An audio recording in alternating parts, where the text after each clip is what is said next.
Okay, so I'm going to talk about things that go into the proof of Baumgartner's, of the analog of Baumgartner's isomorphism principle at Aleph 2. So I'll start with the motivation, which is the isomorphism principle. Then I'll talk about proper and strongly proper, and then I'll talk about posets which go into that specific proof, the construction for Baumgartner isomorphism at Aleph 2. I won't cover everything that goes into that proof. It has several parts. One is countably closed, the other is CCC. I'll concentrate on the countably closed part, and even there I will not cover everything. I won't talk at all about the iterations. I will concentrate just on the first and a little bit of the second step, and that's it. Okay, so let's start with the principle. So that's a theorem of Baumgartner. So this is the date of the first announcement of the theorem. I mean, that wasn't the actual paper, but it was a published announcement. It is consistent that any two Aleph 1 dense subsets of R are isomorphic. And a set of reals is kappa dense if on every interval its cardinality is kappa, right? On every non-empty open interval it has kappa points. If you take Aleph 1 there and replace it with Aleph 0, then of course you have a well-known theorem of Cantor, right? So any two Aleph 0 dense countable sets are order isomorphic, or isomorphic in fact to the rationals, right? And Baumgartner mentioned his result as an analog of Cantor's theorem for Aleph 1. Right? It was one of the key early applications of PFA. It predates PFA, right, as I'm sure you can see from the time. And Baumgartner did it, I mean, he assumed the CH to begin with, and then he did it using CCC forcing. Nowadays, the way you would do it is you would use countably closed forcing to get to the CH, and then use CCC forcing, and the composition is proper, right? So this really is an early application of PFA. And it's a starting point, so there are several reasons why it's important. One is it's a starting point for analysis of orders, for example, in work of Justin Moore and Carlos Martinez-Ranero. And also the methods of the proof, of Baumgartner's proof, even though they predate PFA, those methods are essential for other applications of PFA. For example, with the coloring axioms, right, in work of Abraham Rubin-Shela and Todorcevich. So it's really played an important role in the development of applications of PFA. And then, of course, there is a question that Baumgartner asked already in the first announcement. What about kappa greater than Aleph 1? So can you get to a situation where any two Aleph 2 dense subsets of the reals are isomorphic? Okay, so let me give a little bit of a glimpse of Baumgartner's proof. I mean, it's really a beautiful proof. So what I will do on this slide is just the setup for the proof. And the beauty of the proof is in just one line on this slide that we will get to. I mean, well, the main part of the beauty is concentrated in that line. So suppose A and B are Aleph 1 dense set of reals. So first, and assume the CH, right? So assume R has size Aleph 1. If not, you can collapse the reals to Aleph 1, right? Then all the composed forcing will still be proper. And then let's switch to isomorphic copies of the whole situation. So isomorph R with Aleph 1 and switch A and B to A tilde and B tilde contained in omega 1, right? Just map everything to omega 1. Let's fix some club in omega 1. And then what we're going to do is we're going to force to add the isomorphism with finite conditions, right? So we'll force to add an isomorphism between A tilde and B tilde using finite conditions. If I just stopped here, that of course would not be CCC. I mean, you look at one point in A tilde, you have omega 1 candidates for where to map it in B tilde, and this already is an antichain of size Aleph 1, right? So we have to place some extra conditions on the isomorphism that we plan to add, and these are the conditions. So we're going to add an isomorphism pi with the property there. So if you look at the point alpha and pi of alpha, demands that they're separated by something in C, in that club. So there is some point in the club between alpha and pi of alpha. So the isomorphism has to either jump above some point in the club or go below some point in the club, right? and also demand that there are not more than finitely many. So you don't jump over more than finitely many points in C, either up or down. Okay? So that's one thing. And then the other thing is if you look at any C interval, and by that I mean if you take the club, so this may be the only thing I put on the blackboard, right? So this is C, and you have these 2 points. So this is what I mean by a C interval, right? The interval between 2 consecutive points of the club, right? So if you look at any C interval, and you look at points here, the isomorphism can send them up or send them down, right? And the same with the inverse of pi. It can send a point up or down. And you demand that there is only one point which maps down, either by pi or by pi inverse. Okay, so all other points go up. So that looks like it might be hard to get an isomorphism this way, but of course we all know the pigeonhole principle fails with infinite sets, right? So you can make sure that there is only one point from lower intervals mapping here and still have enough room to deal with all the other points here. Just map them higher, and you have omega intervals higher to go with because you're allowed to jump over finitely many points in the club. So that's the setup. You force with finite conditions to add an isomorphism pi with these properties. It always jumps over some element, over some level, over some point in the club, never jumps over more than finitely many, and at most one point in every C interval connects to something below to some lower interval. Right? And then the point is that if C is fast enough, this forcing has a countable chain condition. So how do you prove that? So let's say that you have, for contradiction, that you have an antichain A of size aleph1. You can do standard manipulations to convert to a delta system and reduce and work with conditions in the antichain of minimal size. So those are standard things. Now take an elementary substructure of some large enough H theta, some countable elementary substructure M, with the antichain in M, and take some condition in the antichain but outside M. Okay? So you have the countable structure M, it gets up to some point in omega 1, take some condition that involves points above that. Now look at the largest C interval that is met by this condition, okay? Either in the domain or the range of the condition. Now because I require that in every C interval at most one point goes down, there will be exactly one point in that C interval, right? There cannot be two. Because, I mean, if there are two, they cannot be connected to each other because you have to jump across a point in C. And because this is the largest interval that is involved in the condition, they would both have to be map down, which is impossible, right? So if you look at the largest C interval that the condition touches, there would be exactly one point of the condition in that interval, and it would map down, right? Okay, so let's call the interval mu mu star. Let's call the point of the condition in the interval alpha. And I want to note that all these things happen above the intersection of M with omega 1, because otherwise the whole condition would be contained in M. But we picked a condition which is not inside the substructure M, right? So its largest point will have to be outside M. Okay, now comes really the key point. Show that alpha is definable from the rest of the condition, so the points in the condition below alpha, and some real parameter in your model M. And this is a really beautiful argument. I mean, you do a lot of work to characterize alpha using some real that codes something like the closure of the antichain on various intervals and the part of the condition below alpha. This almost lets you characterize alpha, so what Baumgartner does, and that's really a surprising part, he characterizes two candidates. So he writes a condition which defines from these parameters two candidates, and you know alpha is one of them, right? So there are only two options for alpha that he can identify, and that's enough to show it's definable, right? It's either definable as the left one of these two options or as the right one of these two options. And you don't know, but either way it's definable.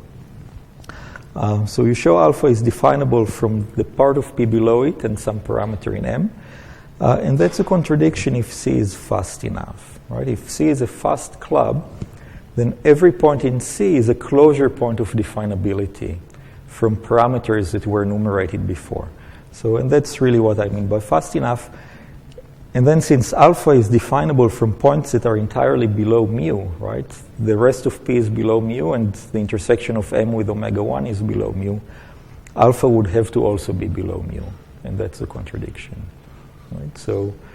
So it boils down to requiring points in the condition to be separated by closure points of definability. Right? That's sort of the heart of the argument. That's a quick sketch. And now let's try to move all that to Aleph 2. Okay? So first, let me just write down what I mean by fast enough. What I mean is that for every countable substructure M, for every point in C above M intersection with omega 1, right? So outside M, every such mu is closed under definability with parameters in M cross R. Right? And this is something you can easily arrange assuming the continuum hypothesis. You just enumerate all the reals and you start closing under definability with more and more reals. And you build a club of these points, right? So it's easy to arrange assuming the CH. That's what Baumgartner did. Or you can force to add a fast club. That would work also because the definability is in V. So any fast club relative to V would be okay for that. Now let's try to move all that to Aleph 2. Okay, so we have Aleph 2 dense sets.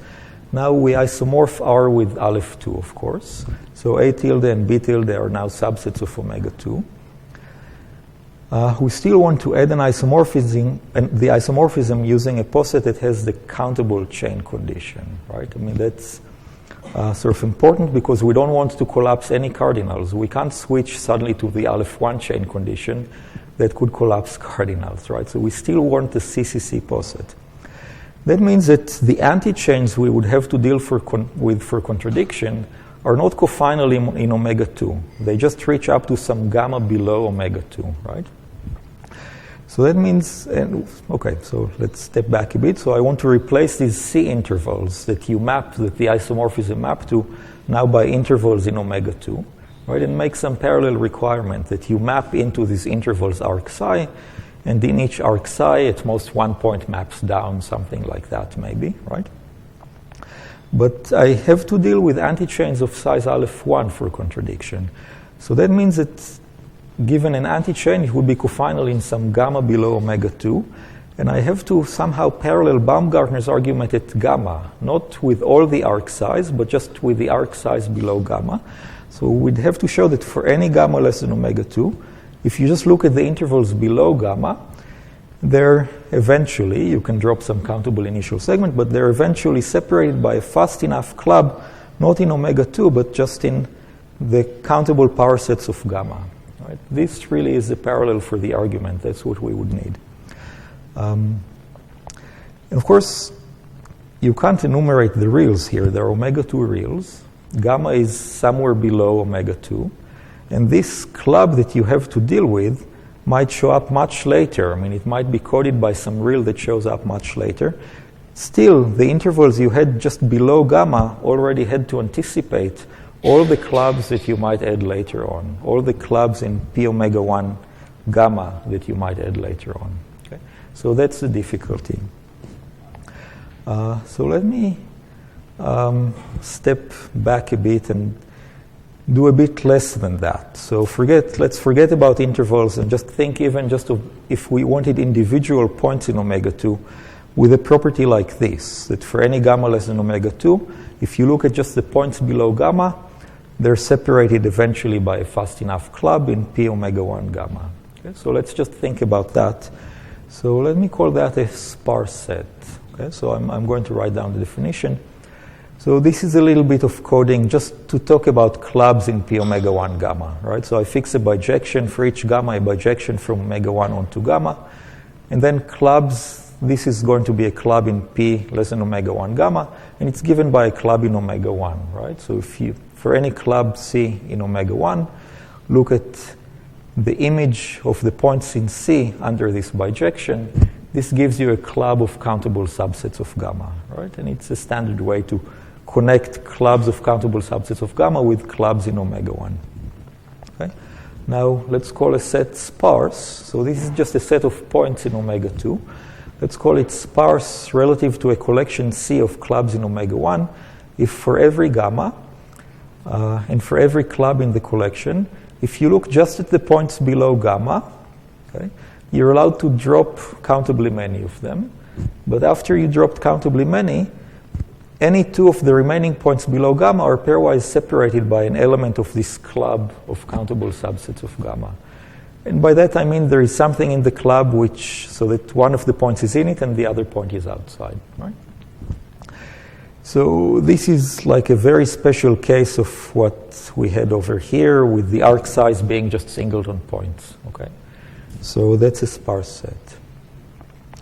And just an equivalent way to write this separation, for all large enough successive points in C, there is at most one element of S in the psi image of this C interval, right? That's just another way to say that any 2 points in S, except for countably many, are pairwise separated by something like this, right? Oh, yeah, that should be psi of gamma image of this interval. Yeah, thank you. Okay, so that's a sparse set. It's a very special case of what we seem to need to lift Baumgartner's proof.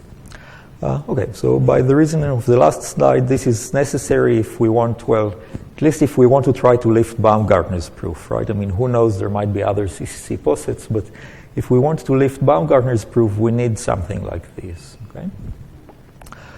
It's not itself enough to lift Baumgartner's proof, but it's very close. If you have a sparse set which is omega 1 closed and unbounded, then using some additional forcing, which is a bit easier, you can get from that the kind of intervals that I mentioned in the previous slides, and then you can lift Baumgartner's proof. Okay? Another thing you can do is from the sparse set, again with some additional forcing, which is easier, you can get this principal double star of Moore-Todorcevich, which abstractly allows lifting Todorcevich's version of Baumgartner's proof, right?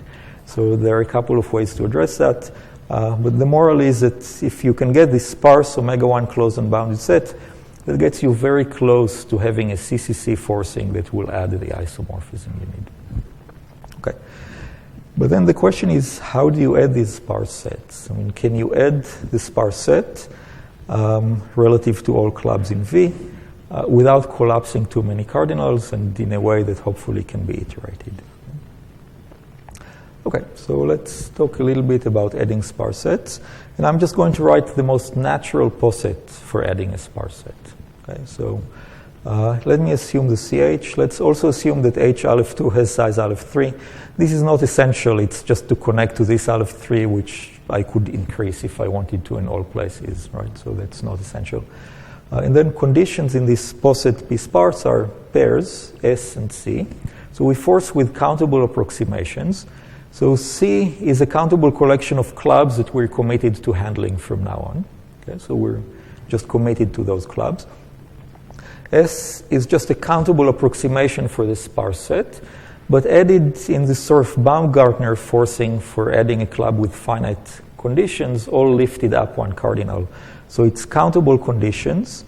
It's an epsilon chain of countable sets of size aleph 1, and that's it.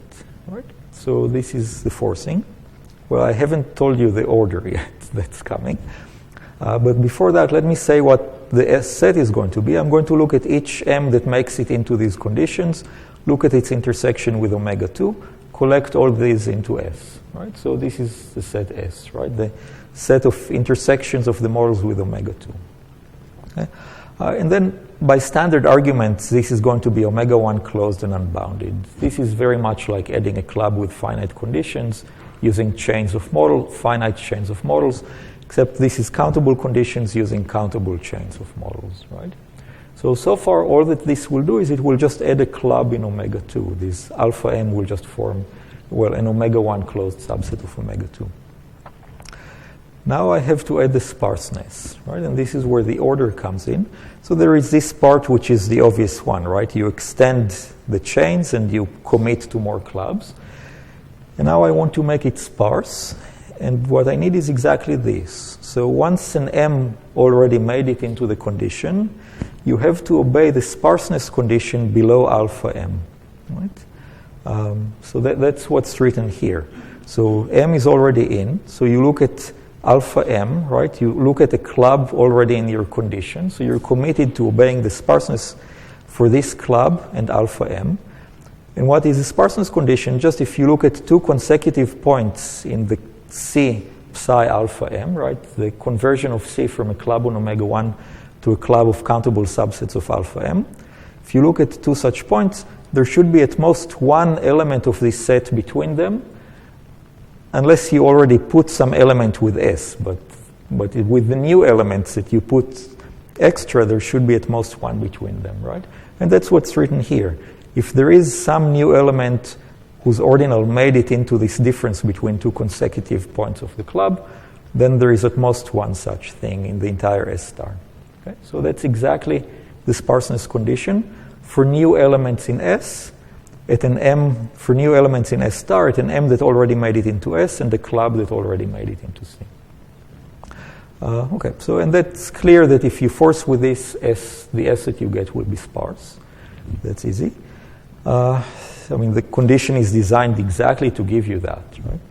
But of course, how do you know that he will preserve cardinals? How do you even know that this thing is proper? Right? Okay, so let's put that, let's try to memorize this. I'll get back to it later. And let's switch to talking about proper and strongly proper posets. Okay, so the setup is the standard one. You have a poset P belonging to some structure M that's elementary in some H theta. We all know what proper is, right? So P is a master condition if it forces the generic to meet every maximal antichain in M, right? Meet inside M, right? Every maximal antichain that belongs to M, right? So that's a master condition. I want to make just a very quick comment. If you look at this antichain of M, of the poset that belongs to M and intersect it with M, the intersection is a maximal antichain of the intersected poset, P intersection M. That's just a consequence of elementarity. But of course, not all maximal antichains of P intersection M are obtained this way from something in M, right? I mean, P intersection M might have antichains that are completely unrelated to any elements of M. So then there is this other definition of a strong master condition that's due to Mitchell. So forget about A star belonging to M and just require that P forces G dot intersection M to meet every maximal antichain of P intersection M, right? So all the antichains of this poset, including ones which are not given by A star in M. So that's a strong master condition. And then properness and strong properness defined in the usual way. Any condition in M should extend to a master condition. Now, if you look at this definition, it's just telling you that G intersection M is generic for P intersection M, right? I mean, literally generic over V for P intersection M.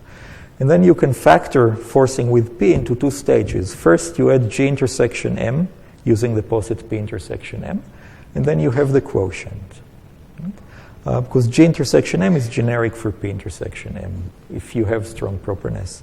And I'll use P mod G bar to denote the quotient. There are some details here that I omit, but that's, and I'll get back to this a bit later. Okay, so that's strong properness. I mean, Mitchell did a lot with this, and it seems like a very strong condition, right? For G intersection M to literally be generic for P intersection M over V seems like a very strong condition. I just want to make a quick comment that, in fact, we all know situations where proper and strongly proper are the same. And we've known that long before strongly proper was defined. Okay? So let me mention this as an aside. So in the context of large cardinals, those two are actually the same thing. So let me call M a subcompactness structure if its transitive collapse is an H tau. Okay? So how do you get such a thing? If you have a supercompact cardinal kappa, you pass to the ultra power and take the image of V, or the image of some initial segment of V. That would be a subcompactness structure, right? Because its transitive collapse in the ultra power, it will be a subcompactness structure, because its transitive collapse will just be that initial segment of V.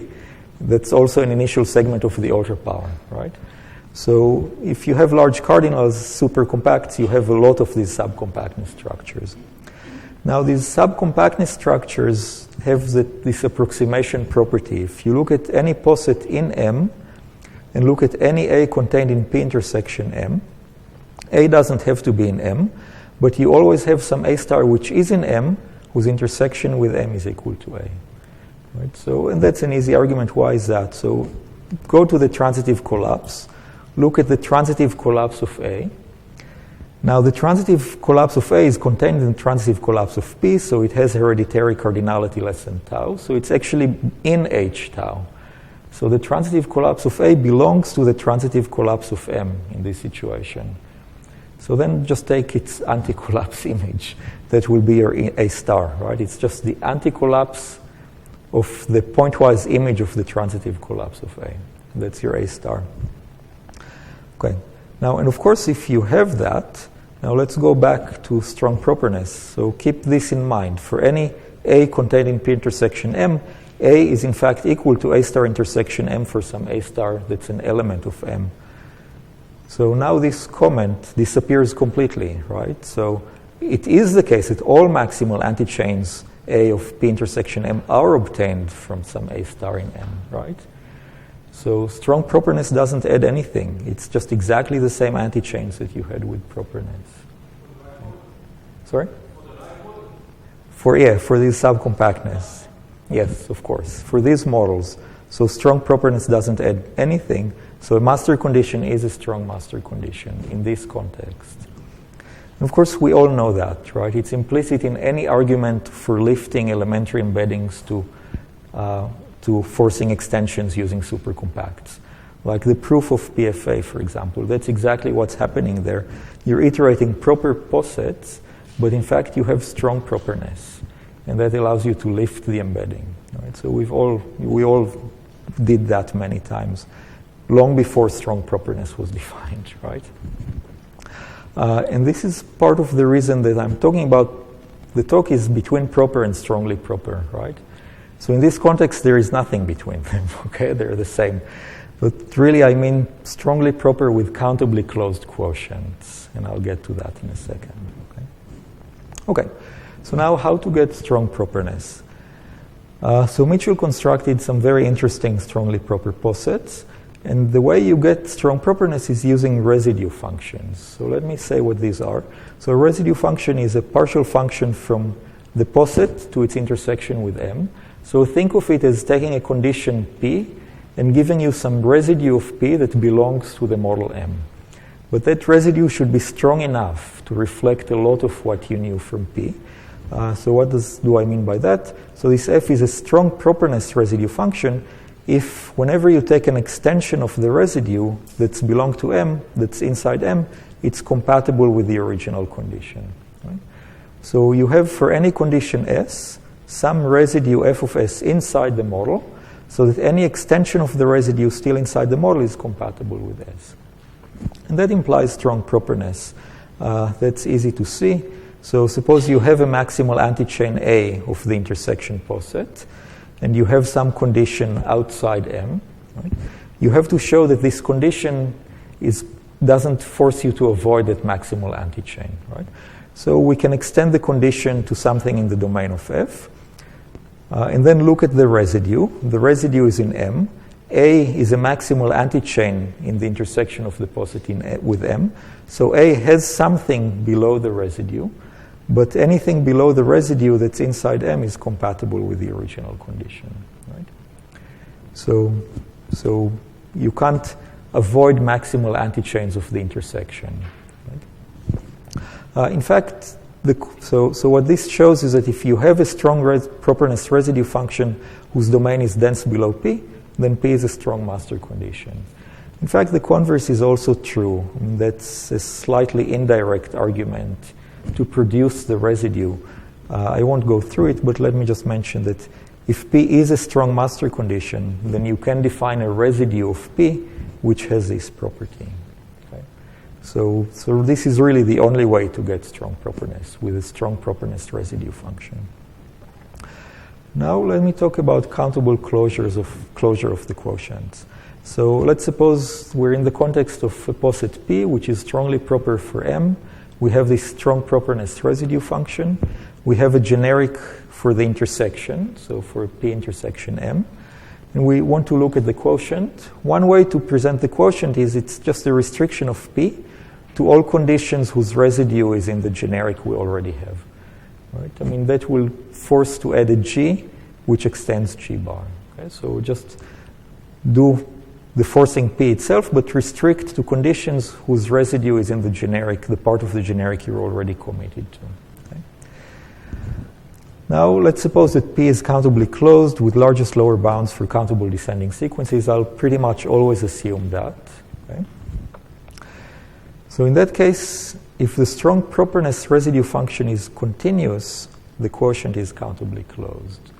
And that's easy to see using this characterization. So what happens if you take a descending sequence of conditions whose residue is in G bar? Look at these conditions have a largest lower bound in the original poset P. Now the only question is whether this bound makes it to the quotient. To make it to the quotient, the residue of the bound should be in G bar, right? But the residue of the bound is the largest lower bound of the residues of the conditions, right? That's the continuity.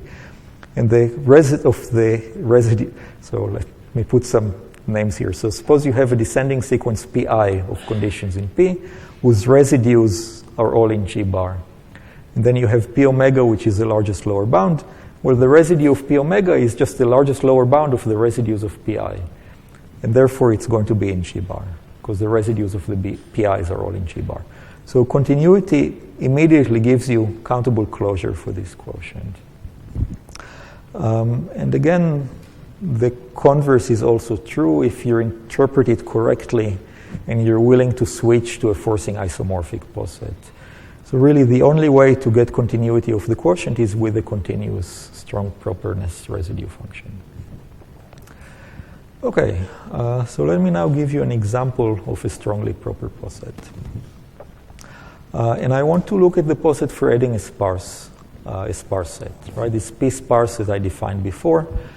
So I want to look back at that poset, but I'm going to remove that sparseness condition. If you remember, it had this crucial condition 2 that got you the sparseness, right? So let's forget about that for a second. So I have the definition of the poset here, the countable chains that will add the club in omega 2, right? The clubs in omega 1 you're already committed to, and the extension condition, which is just extend the countable chain, add more commitments, and the sparseness condition, right? So let's forget about the sparseness condition. Now this is really the only condition which involves this C, right? I mean, in the order. I mean, there is also this, but that's trivial. You just accumulate more and more clubs. So as long as we're forgetting about this, we might as well forget about this part at all and forget about this C at all, right? So let me get rid of that also. So what's left? Conditions are just countable membership linear chains of these models ordered by inclusion, right? That's what's left if you forget about this sparseness condition. So let me condense that, right? I'm just taking this now and condensing it, right? So conditions are countable epsilon linear chains of these models ordered by reverse inclusion, right? So that's the poset. So I want to say that this is strongly proper. And for that, I need a residue function. It's the obvious one. If you have a condition S with some model in S, some model M in S, define the residue to just be M intersection S, right? Now, that's the obvious thing. This is an epsilon linear chain. So this is just really all the models in S which show up before M in the chain. Also, M is countably closed, so this is going to be inside M, right? So it is a residue. It's not hard to check that if you have some extension of the residue which is still in M, and you take the union of that with S, that will still be linear, right? Because below M, it's just going to be T. Right? And above M, it's just going to be what S had above M. And then in the middle, there will be M. That gives you the linearity. The part below M, which is just T, M, and then the part above M, which is just S, right? So you get a condition, right? So S union T is a condition, and it witnesses that S and T are compatible. So this is a strong properness residue function. It's also very clearly continuous, right? I mean, it's just the intersection.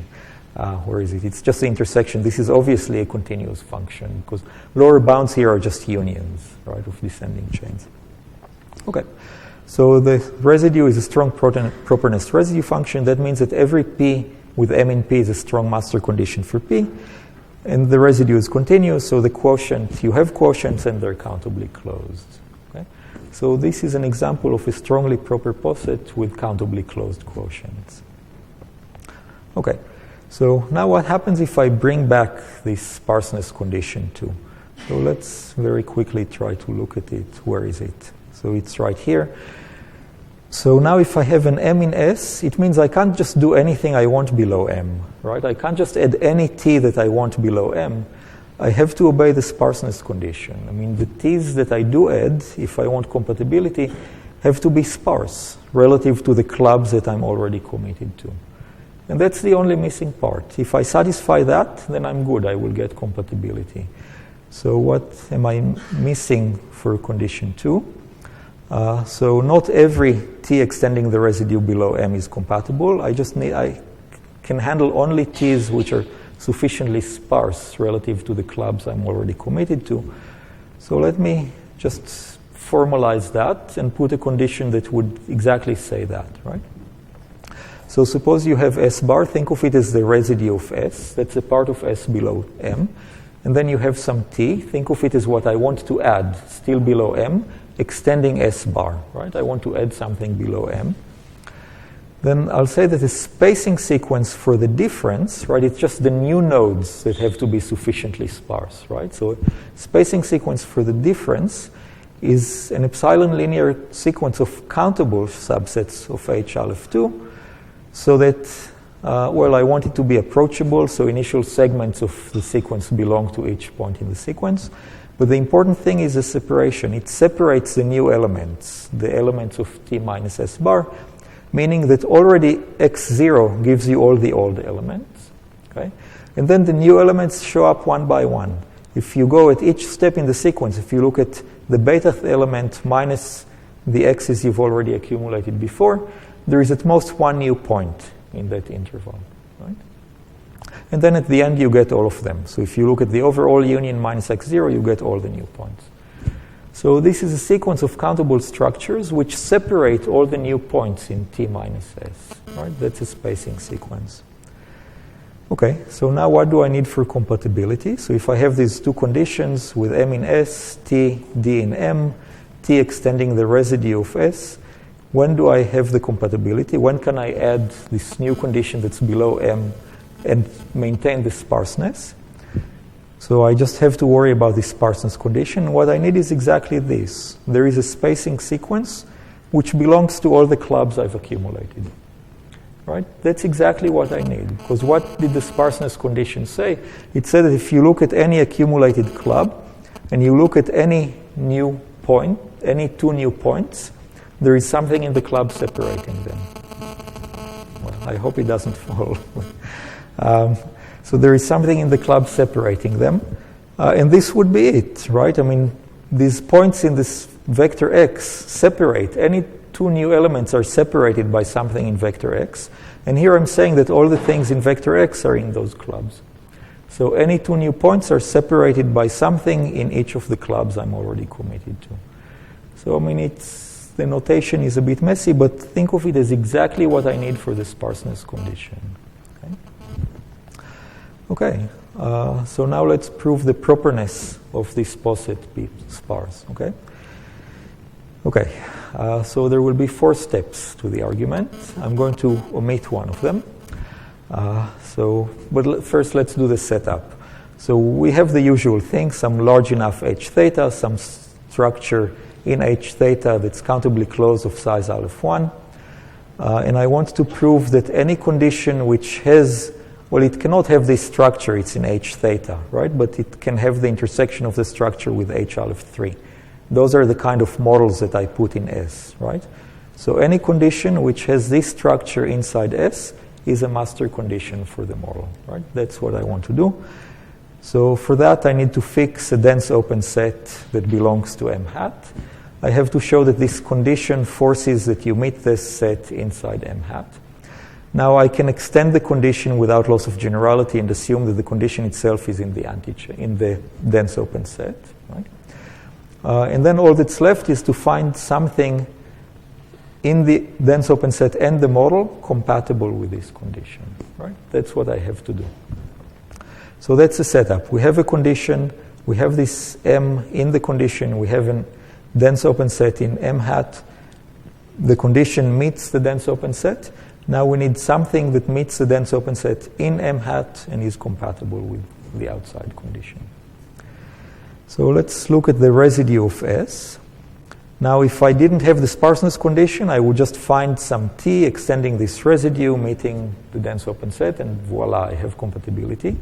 But now I have to do more. I have to find something in here which satisfies the sparseness condition relative to the outside model. And that's what I wrote in the last slide, right? I need a spacing sequence, basically. Okay, so let's do that. So step one, I'm going to show, so this is step one. Forget about the structure M for now. Just look at the condition. Well, okay, let's look at that. So step one is for every club of countable subsets of omega 2, there is some x, some vector x, coming just from that club, which is a spacing sequence for the difference between something in A and S bar. Okay? So for any club, you can find something in the dense open set and a spacing sequence just with elements of that club. Okay? So why is that? Well, suppose not, then you have this function defining the club that gives you a counterexample. By elementarity, you can assume that everything belongs to M hat. But then M is M hat intersection H aleph 3, so this function would get into M. That means that all the models of S above M are closed under this function. And that means that you can just take SC to be this condition, right? So SC, you know, is in this dense open set. So what you're missing is a spacing sequence for S minus S bar consisting of x's which are closed under this F. And that you can do because all the elements of S above M are closed under F. So you just look at these elements. They're from M onward, they start increasing. And just start building countable sets that absorb them one by one, closing under F.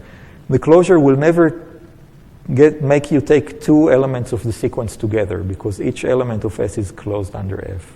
So you close below the first element, then you close below the second, then below the third, and so on. So that's step one.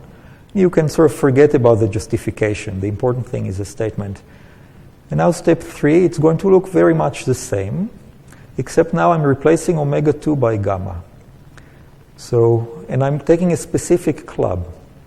So I'm looking just at gamma, so omega 2 intersection M, let's call this gamma. So I'm looking just at countable subsets of this thing, which is below omega 2 now.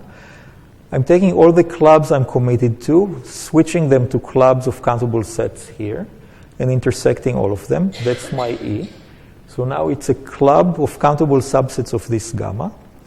And let's suppose more or less the conclusion of step one, but at gamma instead of omega 2, right? Suppose there is a spacing sequence with all its elements in E, and it's a spacing sequence for the difference between something in A and S bar. Okay?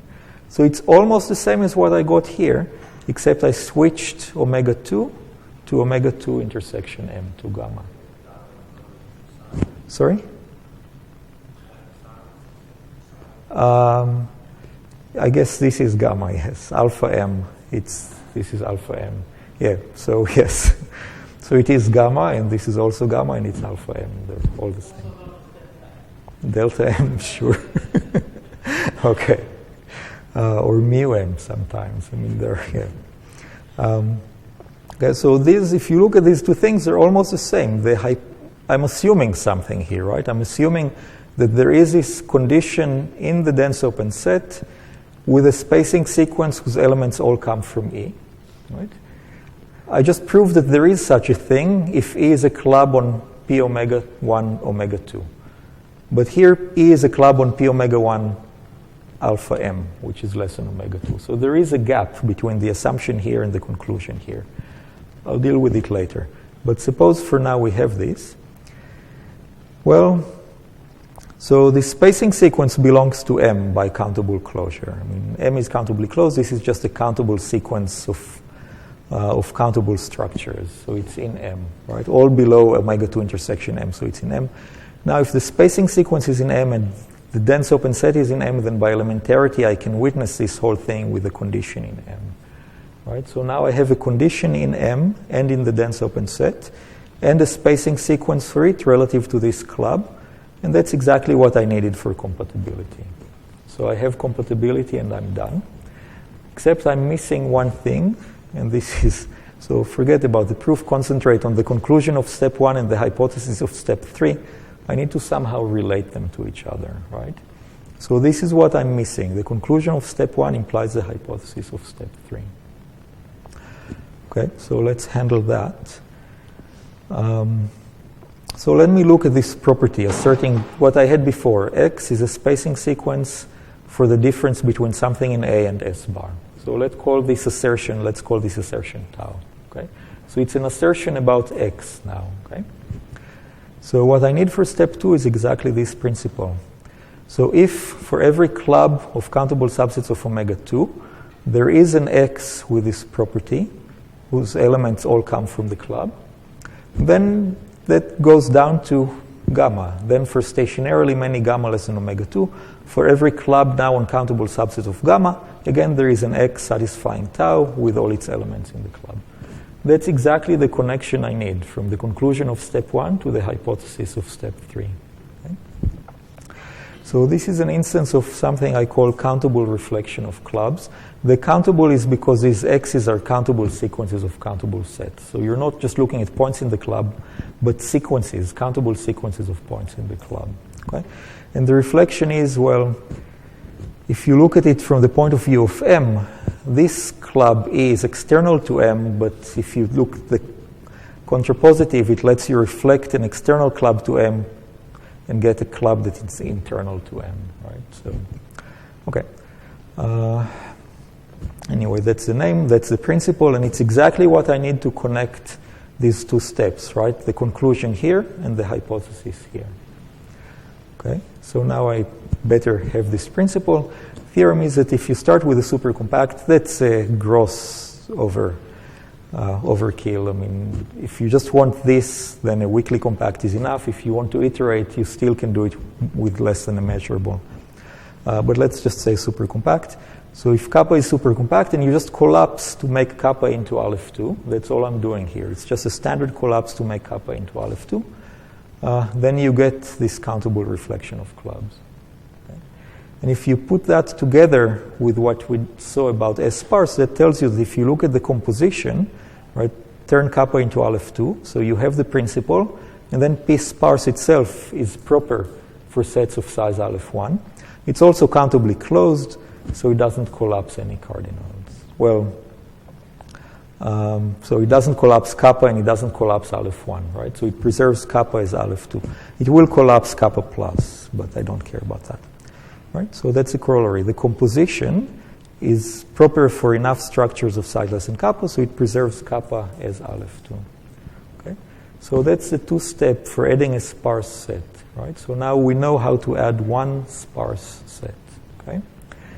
So I have just one more slide. I want to add two sparse sets, okay? So first let me say that you can abstract these properties in steps 1 and 4, and that gives you a class that extends strongly proper with countably closed quotients, and the posets in the class are proper assuming countable reflection of clubs. So this is a class between proper and strongly proper with countably closed quotients, right? And this P sparse falls into that class. Okay? Now I want to do a second sparse set. So let me talk a little bit more about this countable reflection of clubs. I just said it here for this one poset, the collapse, right? Now I'd better get something like it for this poset if I want to continue and do another P sparse, right? I need to have here something like countable reflection of clubs, right? Well, so first let me say that I could have replaced the collapse with any poset which is closed enough, right? It needs to be countably closed I think I forgot to say with largest lower bounds for countable sequences.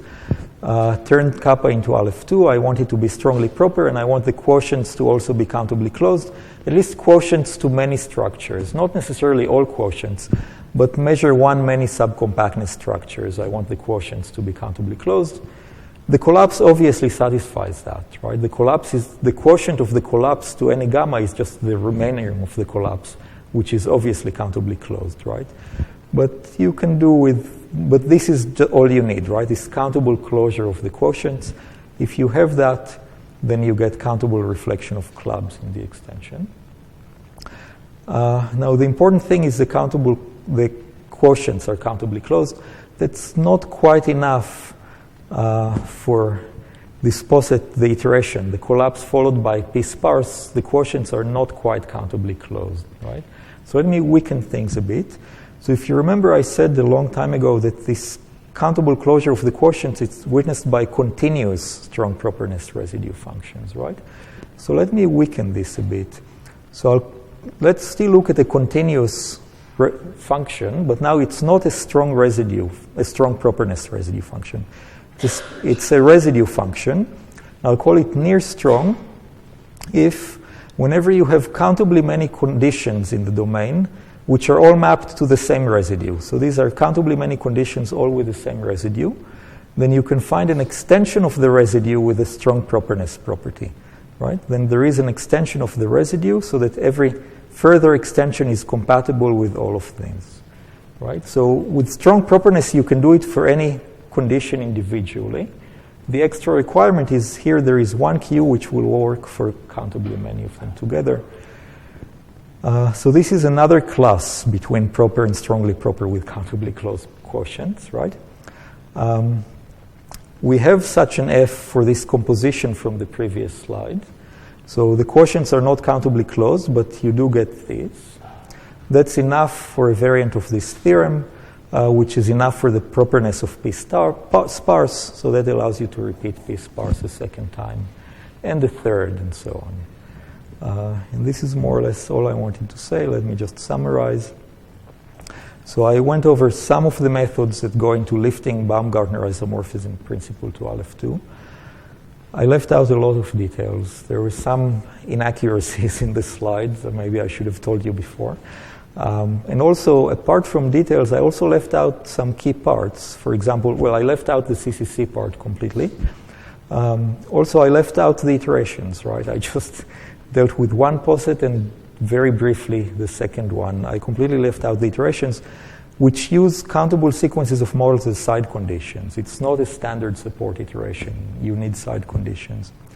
But I covered some of the key ideas, and I hope that at least I gave you a glimpse of these classes of posets that come up in the proof that sit between proper and strongly proper with countably closed quotients.